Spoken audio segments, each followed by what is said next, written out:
tuned into Bellingham Podcast Media Tech for the week of January 30th, 2017, episode 28. From the city of subdued excitement, I am AJ Barsay. And straight out of 98226, I am Chris Powell. On this episode, AJ goes all tacti-cool and then goes back to civilian-suave. I've been going all Mad Max for a few years. Now I'm feeling all chrome and shiny. And we both dive into one of our favorite subjects, baggage. Let's gear up. It's a gear fest right here on BPM Tech. Excellent. We got it. Woohoo! How you doing, AJ? I'm exhausted, Chris. How are you doing? Has it been one of those weeks? It's been one of those weeks. The family's sick. Oh, yes. Therefore, yes. I am trying to avoid the bug. Dude, there was a bug going around. Yes, it's the plague bug. It's affecting most of Whatcom County for what I'm seeing. Like, not just a 24-hour or 36-hour one.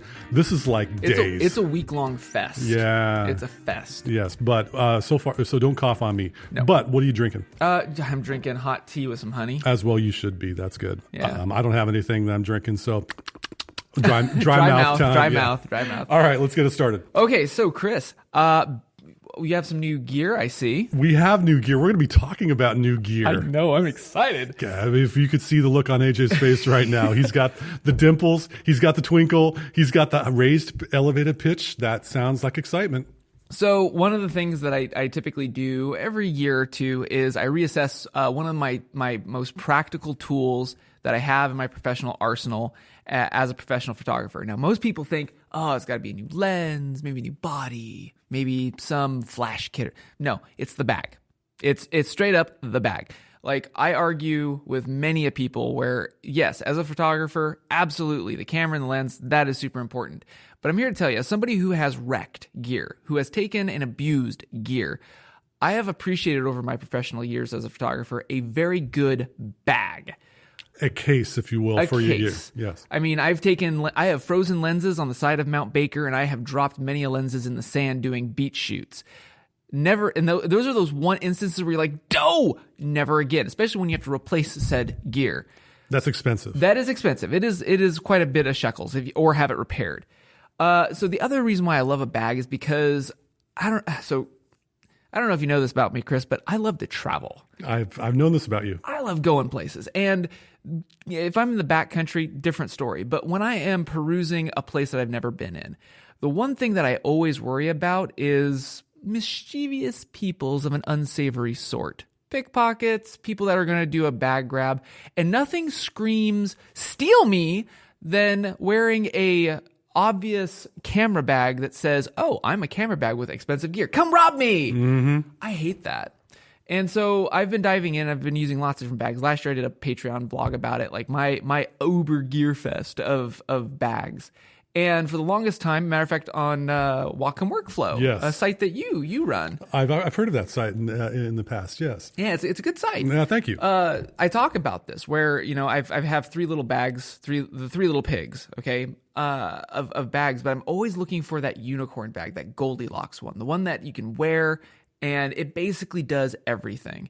And I haven't found it. You haven't found Eleanor yet. I haven't found Eleanor. Yeah. And I've gone through bags in 60 seconds. And so this year, inspired by you, because you are Captain Tactical over here. Oh, thank you very much. I'm not a military person, but I do play one on TV. Yeah, but I mean, the thing about tactical, and I've always shied away from it because for me, the effect and the look is not my thing, but I love the practicality. I love the fact there's molly loops and Velcro, and it's durable as all heck because, to quote you, if it's good enough for our servicemen and women, it's good enough for us. Because that's right. If it can survive that, day-to-day operations as a photographer, it'll hold up. So I went down that road, and I took some of your recommendations. I checked out three companies, really. You gave me a loaner from a company called 511 Tactical. Yes. 511 Tactical makes a whole bunch of stuff for law enforcement, for military, and this is some spec ops stuff. Like, this stuff is some heavy duty nylon, and I learned a couple of things. I learned that nylon it's rated in a level called Denier. It looks like Denier is what it looks like, but you don't pronounce it Denier. No. So Denier.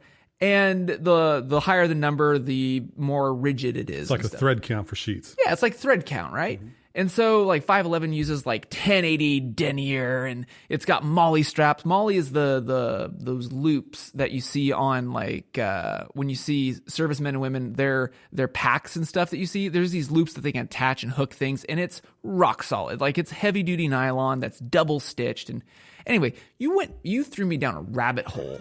You're welcome. And so I checked them out, and you loaned me a pack by them called a bailout bag. The Bob. The Bob. Yes. Oh, hey, clever. The bailout bag.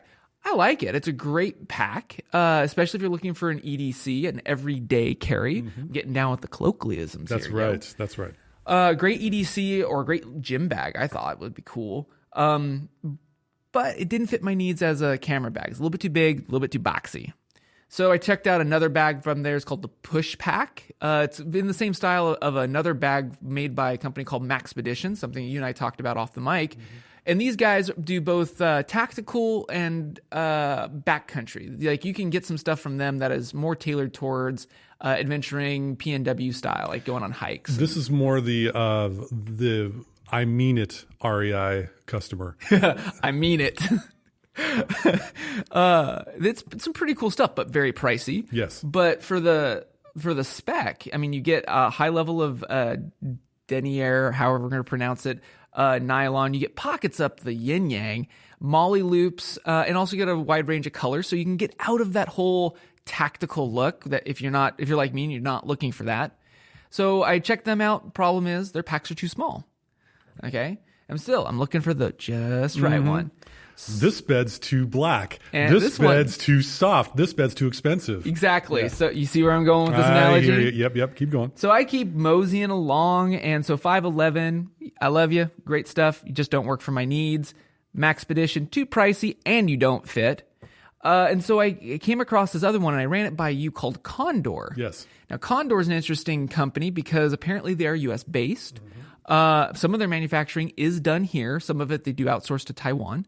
But anyway, I ordered a pack from them called the Condor EDC, all in black. So of course. Chris Powell approved. There is no other color. And it's basically their version of the Maxpedition. I actually went with them because, one, your recommendation, and two, they're about half the price of a Maxpedition. And I got it, and I threw it on, and my three parts of my review are real simple. One, super comfy. I cannot complain about it. Big padded shoulder strap. It's got molly loops. I could strap a whole bunch of gear on this thing, and it would be comfortable. The second thing, the main compartment, too small. These EDC bags, if you look at a tactical bag, it's really meant for one purpose. Doing a concealed carry for a weapon, carrying magazines if you're going to a range, or carrying a lot of heavy, typically sharp-edged gear. That's why the inside is not padded like a camera bag. None of these bags are padded. It's just raw, canvas-esque nylon. And that's just a non-starter for me. And then lastly, when I looked at myself in the mirror, that's when I said, this isn't for me. Like tactical, I can appreciate tacti-cool, and I can appreciate what it does, but I'm more practical, not tactical. Tacti-cool. Yeah, practi-cool. Yes. But it was an interesting week-long excursion for me to check out Tactical Land. We need to take a look at our stuff every now and then and do that audit, if you will. You hit it on the head. As we buy accessories to carry stuff around, part of the decision making is it's an extension of who we are as a person. Yeah. And for a number of years, I wanted to portray a certain amount of burliness and a certain amount of gruffness, in which I found that I can identify with a lot of the black military designed murdered out, as we described last episode. Last episode, yes. But for what you found, that may not fit the AJ Barce persona, the image. And while you're still being pragmatic in what you need to do to protect and to transport your gear, you also want to look cool. Yeah. And that's the other thing too. Like there's a term that a buddy of mine we kind of reference, people that kind of like imitate SWAT tactical like to the extreme, right? They're kind of like a mall ninja, right? You see them at the mall and they're like, yeah, look at me, as they like, buy their Frappuccino. Like What?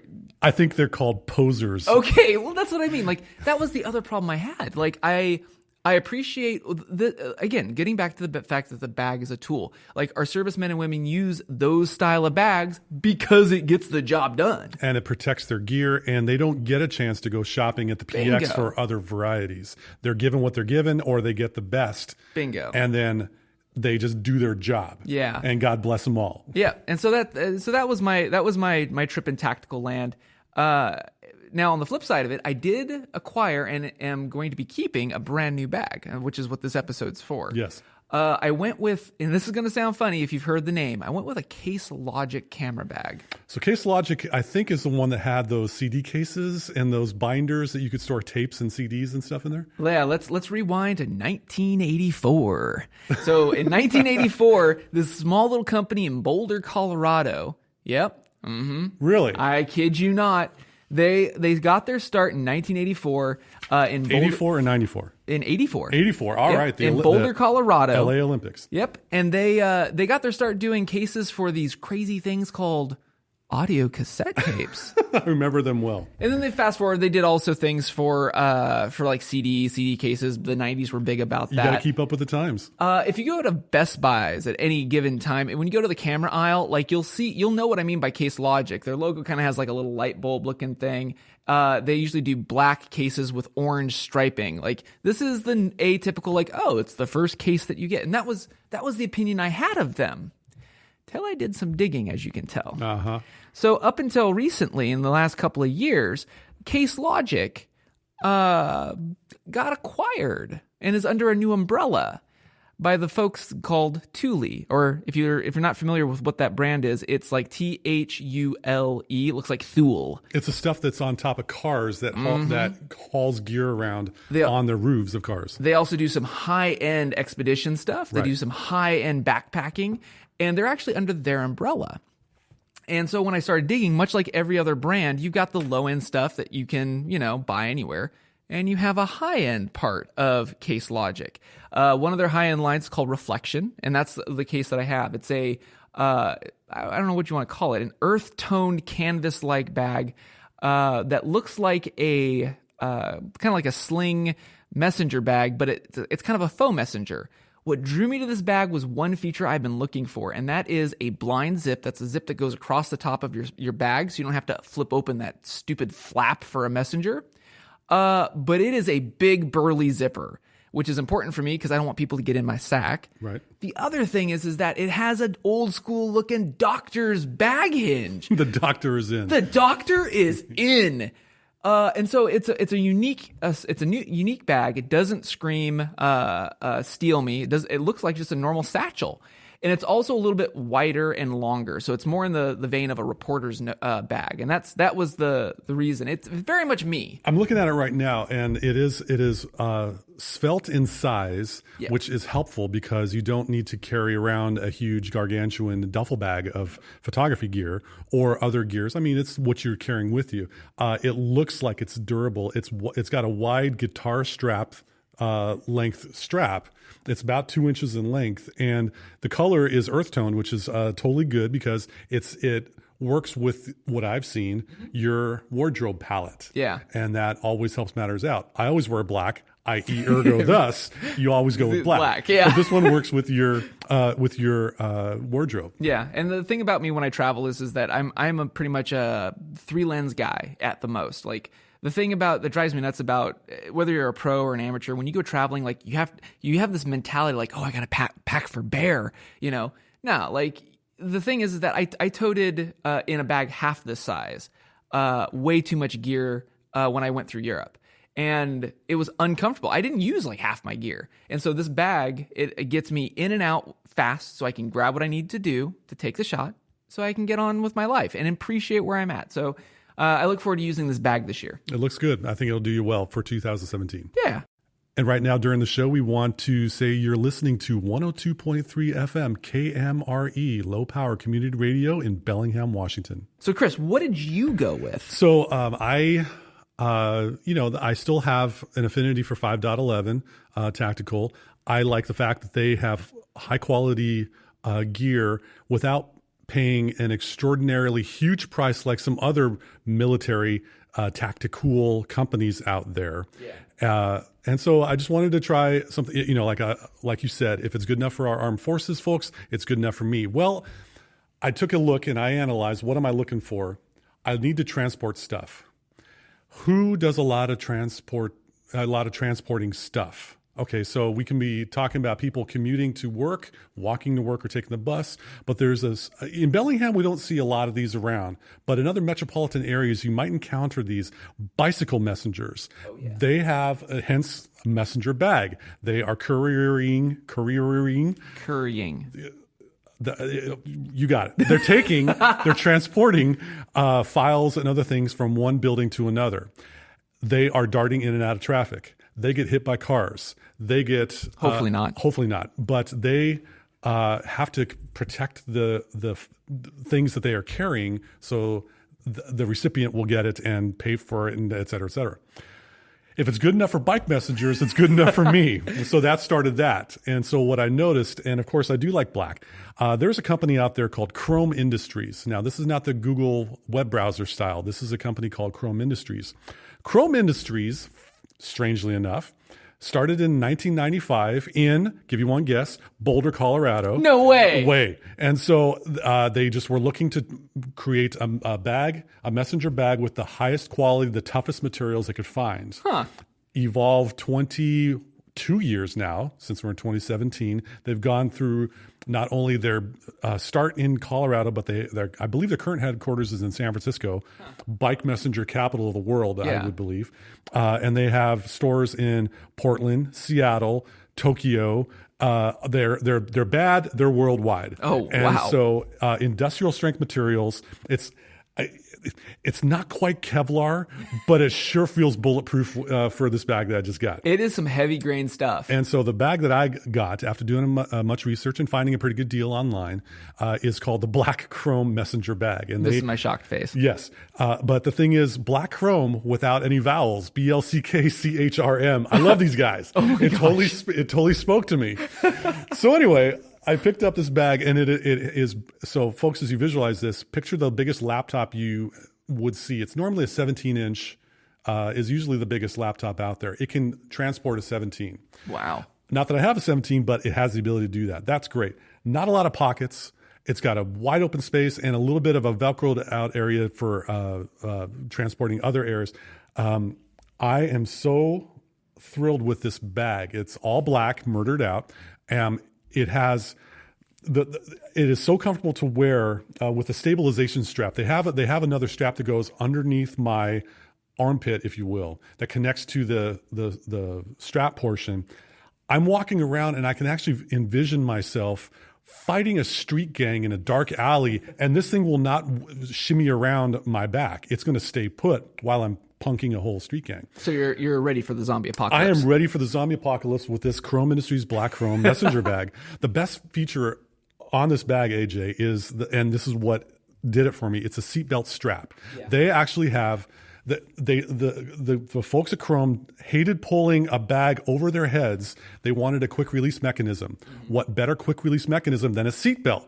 The buckle and the this one is strap. This one is an all black metal buckle. Can you see me getting giggity over this one, folks? He's giggity. It is it's a click, a solid click. This thing is not falling off of me. No, it's not anytime soon. And so one of the biggest features that I've enjoyed is that metal solid click and the comfortable strap over my shoulder. And AJ, if you wouldn't mind demonstrating. Oh my gosh, this thing is... That's the sound of a seatbelt, folks. And also, it also has a bottle opener as well. Should you be carrying your messenger bag around to your favorite local microbrew, hi Aslan, you are able to pop open a bottle at will. So for those of you that want to check this out, Google Chrome Industries messenger bags and check it out. I got the black chrome one. So I'm 6'3", about an eighth of a ton. And so for those of you that may not be as tall, this may be a little bit like a turtle shell. But yeah. for those of you that don't mind the feel of a big bag, or you XL, double XL folks out there, you're among family. This might be a great solution for you as you're transporting your gear around and around. So I'm a big fan. Dude, it's cool. It's basically, if you're not familiar with the style that Chris is describing, it's basically like a Timbuktu bag on steroids. But it's legal, not anabolic. Oh, I'm glad that you specified that. Now there was a runner up, and this one had my eye, and I was really like, I almost walked over there to ask her to dance, or ask this company to dance. There's a company in Seattle named Tom Bean. We've spoken about Tom Bean before, TOMBIHN.com. They make high quality, excellent, durable laptop bags, messenger bags, backpacks, name it. They're in the bag business. And there was a medium cafe bag that was enough to store a 15-inch laptop, which should have enough room for my gear, my swag. And it is made in many different colors to go with your wardrobe or your personality, and including black. I just felt like I wanted to go with something that, while a Tom Bean is going to be reaching the masses, I wanted something that was a little bit personalized. Like, not many people would have a murdered out messenger bag that is that big and has a seatbelt on it. So that was my second runner-up. So we have links in the show notes. Feel free to click on the links, give it a try. These are our top bags from what we've been researching for our best ways of carrying photography gear, technology gear, and our other analog gear to and from work and to and from the job. Yeah. And it's going to be cool because, like, I'm not going to say that it's the best bag in the world, because much like I said on your show for Walk and Workflow, like, I like to put a tool, whether it's a lens or a camera or a bag, through its paces. Like, so this, I have no review of this bag. I'm just thrilled by the design of it and the functionality that I can now see in it that I've been lacking in my other gear. Like, and I've owned a lot. I've owned a lot of bags, folks. Like, I've owned everything from Low Pro to just the stuff that Sony actually makes custom for their equipment, which is very pricey, to Godspeed. I own a Peak Messenger, for Pete's sakes. They're like the Ferrari right now of camera bags. And I haven't found it yet. I haven't found that mystery unicorn Goldilocks bag that I can just, like, it does everything all the time. You know, there was a famous philosopher that once said, "I still haven't found what I'm looking for." I think that might be where you're at, AJ. Probably. I've been looking for it for, I don't know, 15 years. Probably since the Joshua Tree came out, and perhaps. Probably. Anyway, and so as we're wrapping up the segment, I want to kind of, we were paying a good amount of money for high quality gear to protect our goods. There's also another, you're paying a lot of money for a laptop. You're paying a lot of money on contract for a mobile phone or a tablet. Don't go with what's on sale at a store just because it's down to $15. This is your insurance policy for making sure that your stuff, which is very valuable, gets protected. Yeah. And so I'm drawing parallels here, but anyway, I just think it's important that we invest not just in the technology and our hobbies, but also ways to protect it for many years of enjoyment. Yeah, no, and I couldn't agree more. Like, especially with laptops these days, as thin as they're getting, or tablets, like I've worked with clients where they've thrown their equipment just in their rucksack or whatever, and by the time they pull it out, I just dealt with this with just a simple USB drive. They left the USB drive in the laptop. Oh, I'm cringing. And then when they got to the office, they whipped it out, and all of a sudden I see, well, where's the rest of your USB drive? It broke in half, and part of it was still stuck in the laptop. Luckily, the laptop was not damaged. Public service announcement: if you do travel with a laptop, do not leave any dongles of any sort pointing out of the laptop. Thank you very much, and keep all extremities in the bag at all times. But that's the thing, is that, like, you want to have you can't just have, in today's felt thin razor blade, we will like our technology if we can't see it when it turns on its side era that we're in. You can't just throw your tech in a bag willy-nilly these days. It will break. Yeah. And you got to get something burly. You got to get something that's either a case that will add another micrometer of thickness to your device, or give you about another ounce of weight as you're carrying it around. Totally. Invest in the gear. That's what we're driving home here. So let's move on, huh? Yep. So what projects you got working on these days? I've kind of retooling what I'm doing with walkandworkflow.com. It was a successful 2016. Got a lot of great interviews with some professionals out there in this county. I'm retooling how I'm getting my information and how I'm interviewing folks. And so stay tuned for some new future professionals. I got a couple ideas up my sleeve and a couple new areas of business or areas of professions that I want to be getting people to sign in on. Also, I've been enjoying delivering a little personal newsletter called Quiet Conversations. And Came out today. It came out earlier of this recording. Yes, I try to. We record kind of on Fridays at a given time, and so I try to have a Friday morning newsletter talking about life insights and technology tips and musical recommendations that I think are both obscure yet awesome. And so it's something for your weekend for weekend reading. This week's topic was the power of I don't know. So if you're interested, check out bit.ly/Quiet Chris. That's bit.ly/Quiet Chris. And you can sign up for my newsletter. And I'd love to have you take part in the quiet conversation. I like it. Thank you. It'll be a fun year. So how about you, AJ? What do you got going on? I'm wrapping up a month on Patreon. I think I have 9 patrons this month, which is really cool. And if you want to find out more about where this bag might be taking me, you might want to support me as a Patreon patron. That's patreon.com/AJ Barcet. Each month I put out some exclusive videos and vlogs and articles and tips and tricks, especially as I'm working with different gear. This month I worked with an A7 Mark II, so it's the Sony's big brother, and I did shoot a little video. So I put up that project, and you'll see more of that later in the weeks to come. But just trying out different gear and sharing what I've experienced and getting questions from patrons and just sharing what I see, whether it's through my lens or how I work with stuff, so that people kind of like baggage, right? That way you get the right tool for the right job. Sounds great.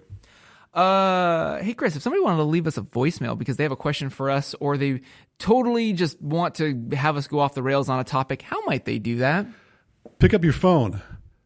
Hopefully type in your PIN code. And hopefully you're not driving. Exactly. Go to your phone app and dial 1-201-731-8324. That's a voicemail number that we have set up for listener feedback, questions that you might have, or other types of ways to communicate with us. We'd love to hear from you. We'd love to answer some questions you may have. And if it's phrased nicely, we may even put it on a future show. So 201-731-TECH. Give us a call. And don't forget, if you're in the Bellingham area, you might be listening to us on KMRE 102.3 FM. Low power. We're on usually on 1:30 p.m. on Saturdays and 9 a.m. right before you head on to work on Thursdays. And for those of you listening on KMRE, thanks very much for listening. We appreciate your time. Hello. Hello. So before we wrap up the show, Chris, you and I have been kind of forecasting what topics we're going to be covering. Like you and I talked about giddily for the last week, yes, that we're going to be talking about these new bags. Of course, in the future, we'll have a follow-up probably towards the end of the year once we've used and abused these 2 poor innocent bags. Next episode, you and I have been talking about this topic that we called this trend springtime last year. That's that right. 2017 was going to be the year of the war of the notebooks. Yeah, I have a feeling that online notes are going to start to reach the same level as what we're sharing online with others. How we're keeping and accessing and entering our information. There's a lot of companies that have kind of jumped into the ring in the royal note rumble, if you will. And we'll be talking about that next week. Not just the big ones like Evernote and OneNote, but there's also some contenders that you may not have heard of, folks. And depending if you're with an iPhone or an Android phone or a Mac or a PC, we got your hookup. So stay tuned for some of that talk next week. That wraps up for this edition of BPM Tech. Thank you again so much for listening to us, rating us, reviewing us on iTunes, on the Google Play Store, and Spreaker and SoundCloud. That wraps it up for this edition of BPM. I'm AJ Barcet. And I'm Chris Powell. Thanks so much for joining us. We'll see you next time on BPM Tech.